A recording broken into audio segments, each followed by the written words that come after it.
الحمد لله نحمده ونستعينه ونستغفره ونؤمن به ونتوكل عليه ونعوذ بالله من شرور أنفسنا ومن سيئات أعمالنا من يهد الله فلا مضل له ومن يضلل فلا هادي له نشهد أن لا إله إلا الله وحده لا شريك له ونشهد أن سيدنا ونبينا ومولانا محمدا عبده ورسوله صلى الله تعالى عليه وعلى آله وأصحابه وأتباعه وأزواجه وذرياته وبارك وسلم تسليما كثيرا كثيرا اما بعد قابل احترام بزرگوں، عزیز دوستوں اور ساتھیوں، ہمارے دین میں، دین اسلام میں جو اہم عبادتیں مقرر کی گئی ہیں ان میں سب سے پہلی چیز نماز ہے، اور دوسری چیز جس کا نماز کے ساتھ جوڑ کر کے اللہ تعالیٰ نے بار بار ذکر فرمایا وہ زکوٰۃ اور انفاق ہے۔ اللہ کے راستے میں مال خرچ کرنا، جس کو عربی میں انفاق کہتے ہیں، اور زکوٰۃ کا لفظ بھی اس کے لیے استعمال کیا جاتا ہے۔ یہ دوسری عبادت ہے جو نماز کے ساتھ بار بار ذکر کی گئی ہے۔ اس کے علاوہ دو اور عبادتیں ہیں جو فرض کے درجے میں ہیں، روزہ ہے اور حج ہے۔ خرچ کرنے کا جو حکم ہے بعض صورتوں میں وہ مال کی بڑی مقدار ہونے پر فرض ہو جاتا ہے، لیکن اس کے علاوہ بھی ہر ایک کو اپنی استطاعت کے مطابق خرچ کرنے کی ترغیب دی گئی ہے کہ وہ اپنے مال کو اللہ کے راستے میں خرچ کرے۔ اور اس سلسلے میں قرآن پاک کی آیات، احادیث شریفہ بکثرت ہیں، اور ان پر عمل کرتے ہوئے 1400 برس سے مسلمان مختلف طریقوں سے اپنے مال کو مخلوق کی خدمت کے لیے خرچ کرتے ہیں۔ اللہ کے رسول صلی اللہ علیہ وسلم نے حدیث میں ارشاد فرمایا کہ جب آدمی مر جاتا ہے تو اس کے عمل کا سلسلہ منقطع ہو جاتا ہے، لیکن تین چیزیں ایسی ہیں جن کا اجر و ثواب جاری رہتا ہے۔ صدقہ جاریہ، یعنی ایسا کوئی کام کر کے جائے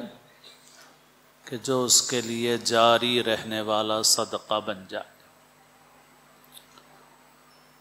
دوسرے، نیک اولاد جو اس کے لیے دعا کرے۔ تیسرے، وہ علم جس سے نفع اٹھایا جائے،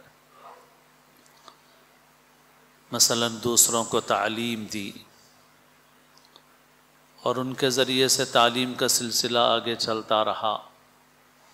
کتاب لکھی اور اس کتاب سے لوگ فائدہ اٹھاتے رہے،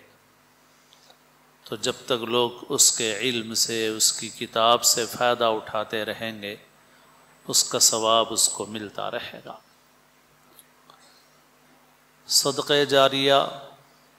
ایسا کام کر کے جائے کہ جس کا ثواب، جس کا اجر جاری رہے۔ اور اسی طرح سے احادیث شریفہ میں باخبر کیا گیا ہے کہ آدمی کوئی ایسا کام نہ کرے جو بجائے صدقہ جاریہ کے اس کے لیے مسلسل گناہ کا ذریعہ بن جائے۔ اس لیے حدیثوں میں فرمایا کہ جو کوئی اچھا طریقہ جاری کرے گا تو اس کو اس کا اجر ملے گا، اور جو لوگ اس طریقے پر بعد میں عمل کرتے رہیں گے ان کا بھی اجر ملے گا، اور جو کسی برے طریقے کو جاری کرے گا تو اس کو گناہ ہوگا، بعد میں جو لوگ اس طریقے پر چلیں گے اس کا بھی گناہ اس کو ہوگا۔ تو اس وجہ سے مسلمان کو، مومن کو اس بات سے احتیاط کرنا ضروری ہے کہ کوئی ایسا کام نہ کرے جو اس کے مرنے کے بعد اس کے لیے مسلسل گناہ کا ذریعہ بنے۔ اللہ تعالی ہم سب کی حفاظت فرمائے۔ بہرحال صدقہ جاریہ کی ایک شکل مسلمانوں میں 14 صدیوں سے جاری ہے، وہ ہے اپنے مال کو اپنی ملکیت سے نکال کر اللہ کے لیے وقف کر دینا، اور اس کے ذریعے سے لوگوں کو نفع پہنچتا رہے، اسے آئندہ کسی اور کی ملکیت میں منتقل نہ کیا جا سکے، اور اس کا نفع لوگوں کو پہنچتا رہے۔ اور مسلمان اپنے عروج کے زمانے میں بہت اس کا اہتمام کرتے تھے، اور مختلف چیزوں کے لیے اپنے مال کو وقف کرتے تھے۔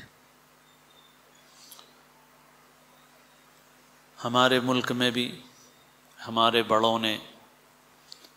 بہت ساری چیزیں وقف کی ہیں، اور ان کو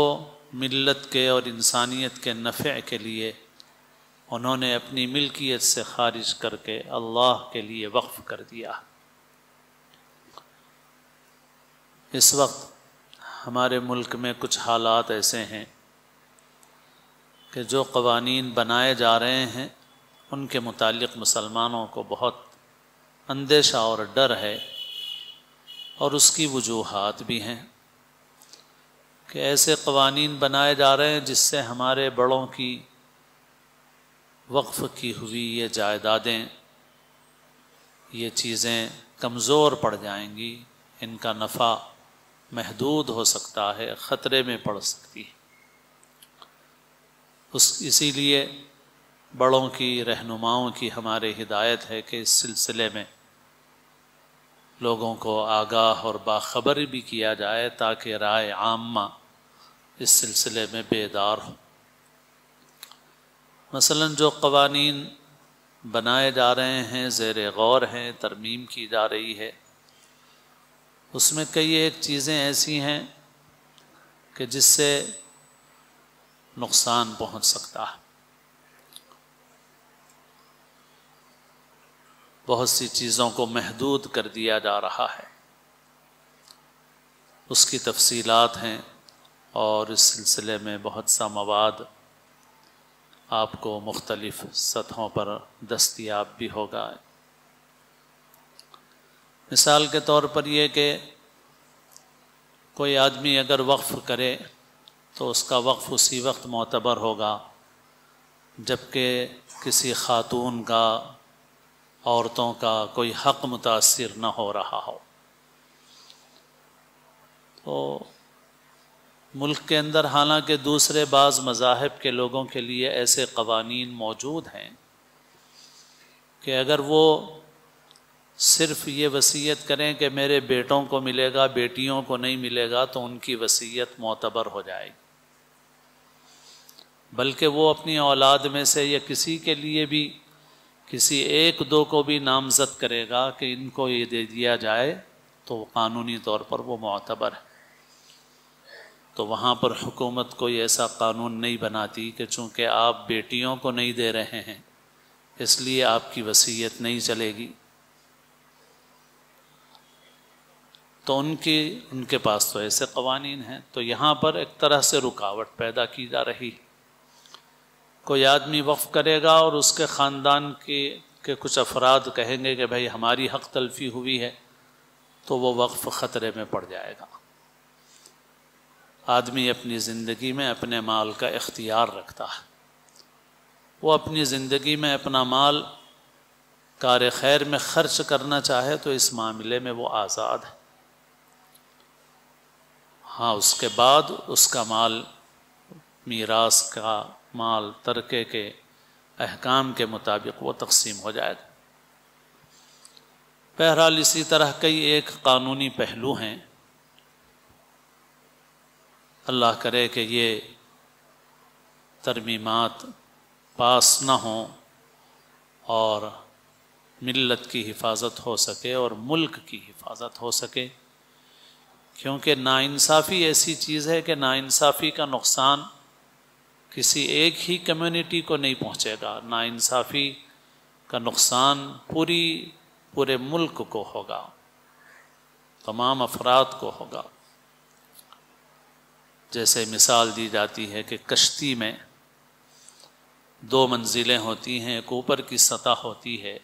اور ایک سطح اندر ہوتی ہے جو پانی میں ہوتی ہے۔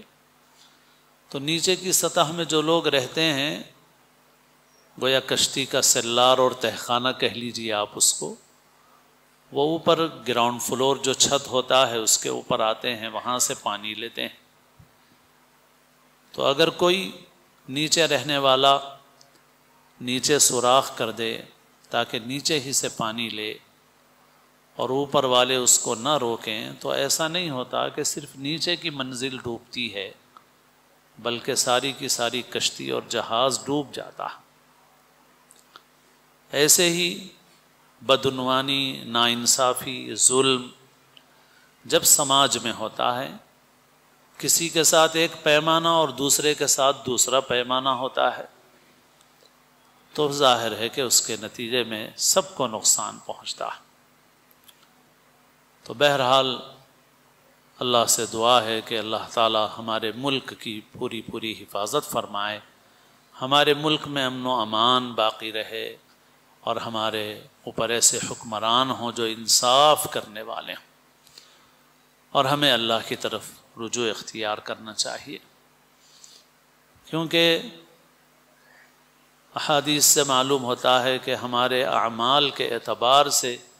ہمارے اوپر حاکم مقرر کیے جاتے ہیں۔ اعمالکم عمالکم، جیسے تم رہو گے ویسے تمہارے اوپر امیر مقرر کیے جائیں گے۔ اس وجہ سے ہمیں توبہ استغفار کرنا چاہیے اور اپنی غلطیوں کی بھی اصلاح کرنا چاہیے۔ جیسے ان اوقاف ہی کے سلسلے میں یہ خطرات تو ہیں، یہ خطرات اس لیے زیادہ سنگین ہیں کہ بھئی اس سے بنیادی طور پر سارا نظام متاثر ہو جائے گا، لیکن جو اوقاف ہیں ان سے فائدہ اٹھانے اور ان کا فائدہ ملت کو پہنچانے کے سلسلے میں بہت سی رکاوٹیں خود ہماری طرف سے ہیں۔ اوقاف کی زمینوں پر قبضہ، قبرستانوں پر قبضہ اور دیگر جائیدادوں پر قبضہ اور مختلف ایسی چیزیں ہیں جس میں ہم اللہ کی نافرمانی کر رہے ہیں، اور وہ نفع جو پوری امت کو پہنچنا چاہیے ہم اس نفع کو روک کے صرف خود فائدہ اٹھا رہے ہیں۔ جیسے خود ہمارے شہر میں اور بھی جگہوں پر ایسا ہی حال ہے۔ آپ یہ دیکھ لیجئے کہ جو اوقاف کی جائیدادیں ہیں تجارتی،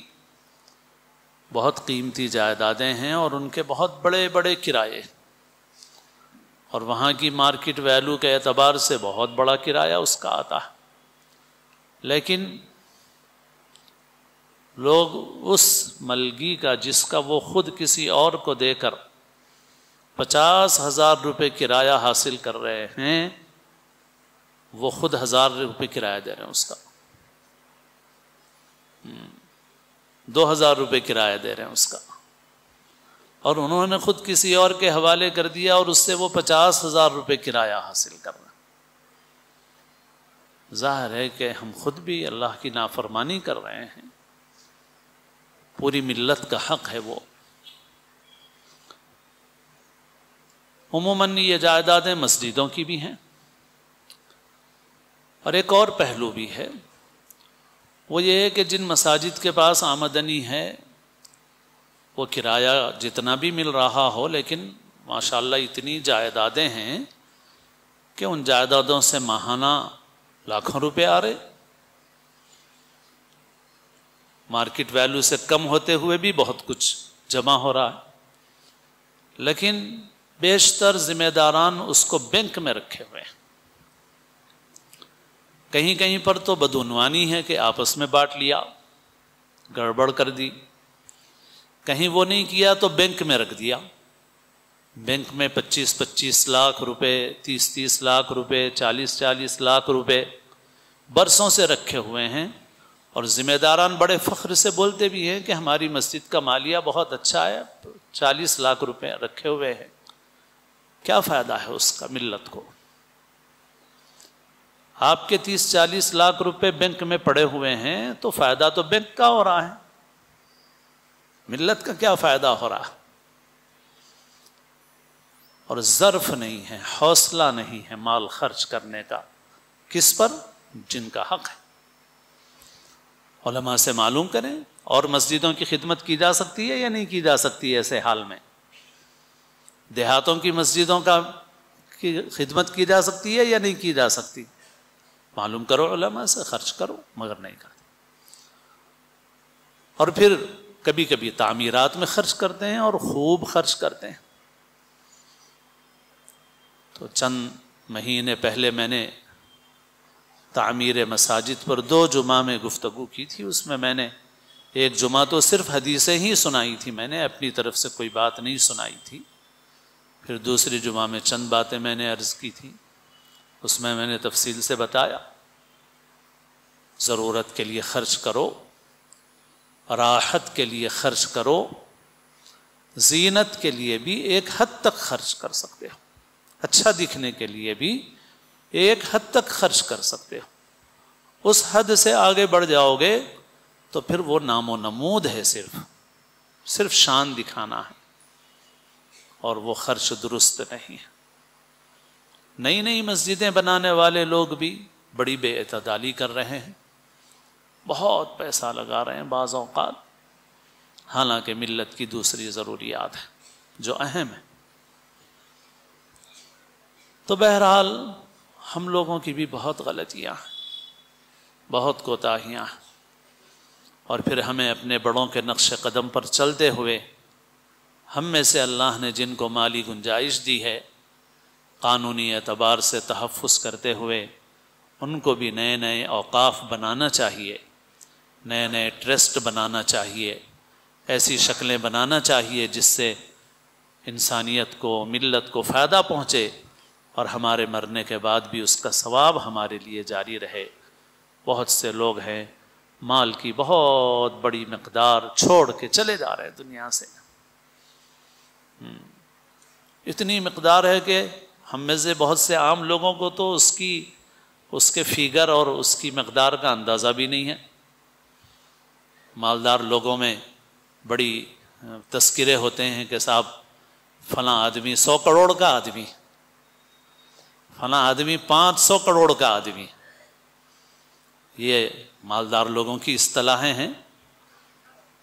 وہ جب بیٹھتے ہیں تو آپس میں بولتے ہیں، ارے وہ فلاں شہر کا آدمی، ارے وہ بھائی 100 کروڑ کا آدمی ہے،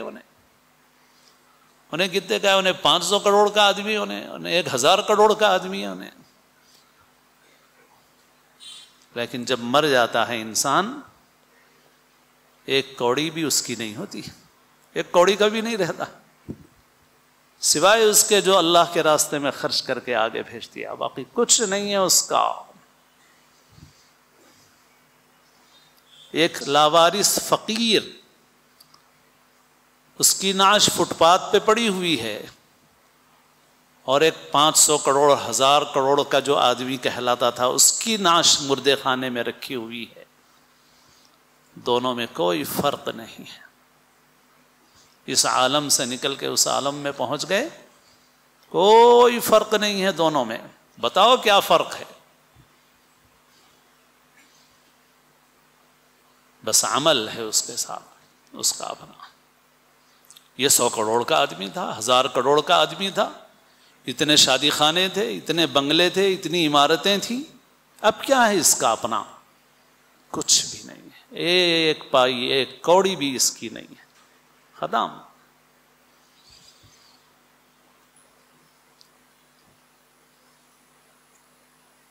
تو ہم بھی حسب توفیق حسب استطاعت خیر کے کاموں میں آگے بڑھیں، اور ہم خود نہیں کر سکتے، ذریعہ بنیں۔ حدیث میں ہے کہ الدال علی الخیر کفاعلہ، جو کسی چیز کا ذریعہ بنے گا وہ بھی کرنے والے کی طرح ہوگا۔ اللہ تعالی ہم سب کو اپنے دین کو سمجھنے کی اور دین کی تعلیمات پر صحیح طریقے سے عمل کرنے کی اللہ تعالی ہمیں توفیق نصیب فرمائے۔ اللہ تعالی ہم سب کو اسلام کی زندگی اور اپنے اپنے وقت پر حسن خاتمہ نصیب فرمائے۔